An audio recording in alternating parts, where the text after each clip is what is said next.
कांग्रेस की राष्ट्र प्रवक्ता सुप्रिया श्रीनेत ने एक प्रेस वार्ता करते हुए केंद्र सरकार पर जमकर हमला बोला। उन्होंने वार्ता की शुरुआत में राहुल गांधी के कैम्ब्रिज में दिए गए भाषण का वीडियो मीडिया के सामने चलाया। उसके बाद प्रधानमंत्री नरेंद्र मोदी के पुराने कुछ बयानों को भी सबके सामने वीडियो के माध्यम से दिखाया। वहीं बाद में उन्होंने कहा कि राहुल गांधी जी इसी कैम्ब्रिज विश्वविद्यालय से पढ़े हैं, जिसमें उन्होंने अपना भाषण दिया। साथ ही पेगासिस वाले मुद्दे पर भी केंद्र और प्रधानमंत्री नरेंद्र मोदी पर जानकर तंज कसे। कहा कि कैम्ब्रिज में वे एक ऐसे विषय पर अपना वक्तव्य दे रहे थे जो था learning to listen in 21st century, जिसमें वे अपने भारत जोड़ो यात्रा के अनुभव को सबके सामने बता रहे थे। साथ ही कैम्ब्रिज में राहुल गांधी द्वारा दिए गए अन्य मुद्दों पर भाषण के बारे में भी चर्चा की और राहुल गांधी और नरेंद्र मोदी की तुलना करते हुए केंद्र सरकार को लताड़ते हुए कटघरे में घेरा। देखिए वीडियो। कहना चाहते थे, मुझे लगता है इस वीडियो ने कह दिया है, लेकिन कुछ बातें कहनी, सुननी और बोलनी जरूरी है, क्योंकि जब आंखों के सामने षड्यंत्र होता है तो उसका पर्दाफाश भी होना चाहिए।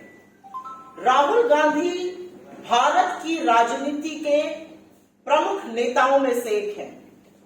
पहले सत्तारूढ़ दल में रहते हुए और फिर विपक्ष में रहते हुए उन्होंने आम जनता की आवाज बुलंदी से उठाने का काम किया है। 4 बार के चुने हुए इस देश के सांसद हैं, और जब 4 बार का चुना हुआ इस देश का सांसद एक विदेशी धरती पर कैम्ब्रिज यूनिवर्सिटी जैसे विश्व विख्यात शैक्षिक संस्थान में अमेरिका और चीन के बीच चलते द्वंद्व में भारत की क्या अहम भूमिका हो सकती है और भारत के लोकतंत्र की चर्चा करते हैं, तो मुझे लगता है कि वो इस देश का मान बढ़ाते हैं, इस देश का सीना चौड़ा करते हैं गर्व से, और इस देश के लोकतंत्र के, इस देश के मूल्यों के ध्वजवाहक बनते हैं।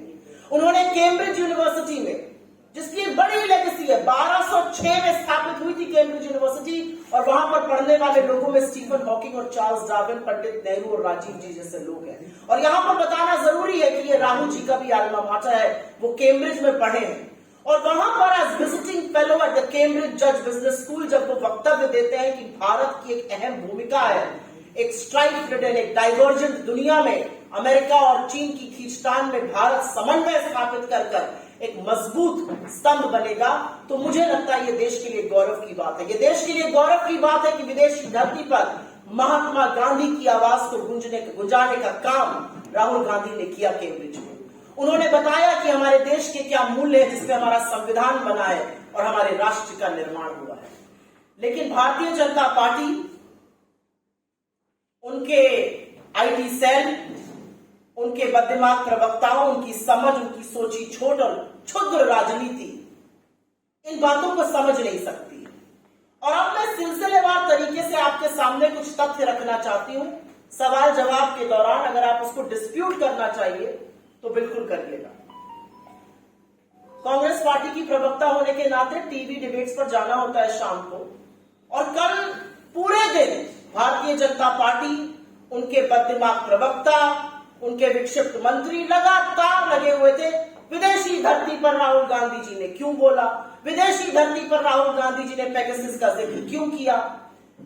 लेकिन ये सारे मामले धराशायी हो गए, क्योंकि अपने राहुल गांधी जी तो लोकतांत्रिक मूल्यों की रहे थे। इनके आका ने तो ऐसी ऐसी बातें करी है कि सिर शर्म से झुक जाए। 2015 मई शंघाई गए, चीन के सामने कहते हैं देश के लोग का सर शर्म से झुक जाता है कि वो भारत में क्यों पैदा हुए, हमने क्या पाप किया था कि हम हिंदुस्तान में पैदा हुए। जब ऐसे वक्तव्य हम लोगों ने दिखलाए तो थोड़ा हमलावर कम हुए। लेकिन जब हम लोग टीवी डिबेट कर रहे थे 6 बजे तक यही था, विदेशी धरती पर, पेगासस पर भी बेचारे कुछ नहीं बोल सकते, क्योंकि जो जांच समिति सुप्रीम कोर्ट की थी उसने कोर्ट को बताया कि सरकार ने सहयोग ही नहीं किया। कौन से नरकंकाल छुपाना चाहते हैं हम नहीं जानते। अगर बात था आपका दामन तो आते जांच समिति के सामने बात करते। खैर, तो 6 सवा 6 बजे तक यही चल रहा था, विदेशी धरती, पेगासस, जो कि खोखला दावा और खोखले आक्षेप साबित हो रहे थे। एकदम से 6:15 साढ़े 6 बजे के बीच में ब्रेकिंग न्यूज हर चैनल पर और हर पोर्टल पे आने लगी, और यह आने लगा कि कैसे राहुल गांधी जी ने तथाकथित भाजपा के कहे अनुसार और कुछ चरण चुंबकों के कहे अनुसार चीन की तारीफ करी और पुलवामा के शहीदों की अवहेलना करी। मैं टीवी डिबेट पर थी, मैंने गहन आपत्ति जताई, लेकिन मुझे बहुत ज्यादा वक्त नहीं लगा समझने में, क्योंकि ऑनलाइन आना शुरू हो गया था कि हर चैनल, हर न्यूज ऑर्गेनाइजेशन, प्रिंट के वेब पोर्टल्स, सारे एक साथ यही खबर 6:15 से 6:30 के बीच में चलाने लगे। तो थोड़ा बहुत मीडिया का एक्सपीरियंस से समझ में आ गया कि व्हाट्सएप आ चुका है, खर्रा निकल चुका है, सबको नतमस्तक होकर चरण वंदन करके अब ये लाइन पकड़नी है। लेकिन इस लाइन में क्या सच है और क्या झूठ है, ये भी बताना जरूरी है, क्योंकि जब पेगासस से काम नहीं बना, जब विदेशी धरती से काम नहीं बना, तो सहारा अपने परम मित्र चीन का ही लिया गया।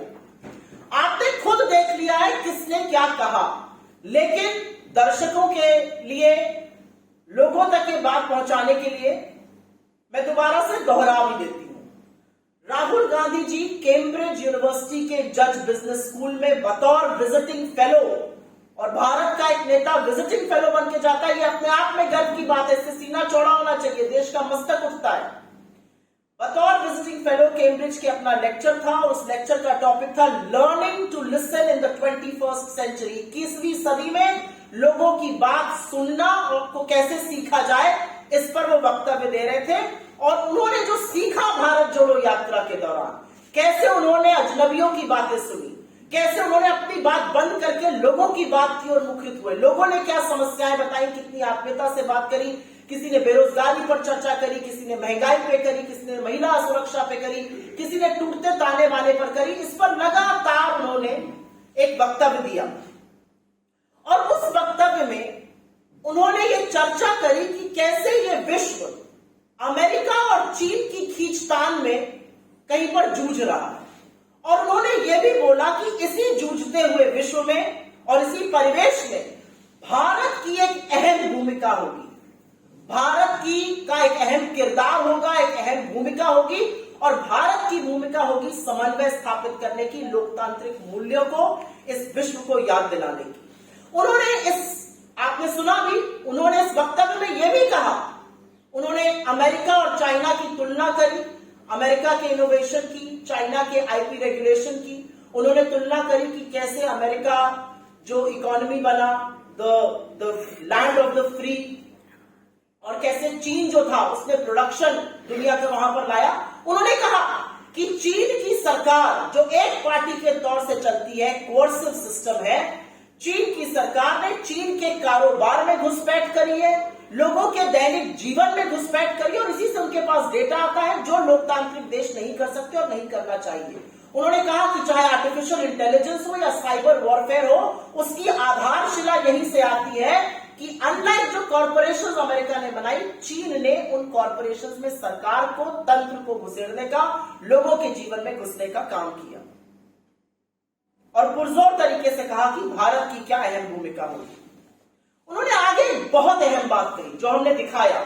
उन्होंने कहा दुनिया के लोकतांत्रिक देशों में 21वीं सदी में उत्पादन मतलब मैन्युफैक्चरिंग होनी ही पड़ेगी, क्योंकि जो मैन्युफैक्चरिंग की हब चीन बन गया है अपने कोर्सिव सिस्टम से, बलपूर्वक, कोई चू नहीं कर सकता, किसी की जमीन चली जाए कोई चू नहीं कर सकता लेबर लॉस के खिलाफ, जिसको उन्होंने कोर्सिव सिस्टम, आपके सामने मैंने दिखाया, उन्होंने जिसको कोर्सिव सिस्टम कहा। उन्होंने कहा विश्व के लोकतांत्रिक देशों में इंक्लूडिंग भारत में आपको उत्पादन बढ़ाना पड़ेगा, जिससे लोगों को नौकरियां मिले, जिससे आय बढ़े, जिससे लोग क्रियान्वित हो।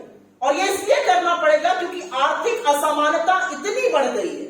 1% देश के पास 40% संसाधन है। आर्थिक असमानता, बेरोजगारी, गरीबी का नहीं तो गुस्सा ऐसा फूटेगा कि संभाले नहीं संभलेगा, और इसीलिए लोकतांत्रिक देशों में उत्पादन बढ़ाना अनिवार्य है, नहीं तो एक आपदा बनती नजर आ रही है। इसी तरह की तमाम अपडेट्स पाने के लिए आप बने रहिए द न्यूज़ 15 के साथ।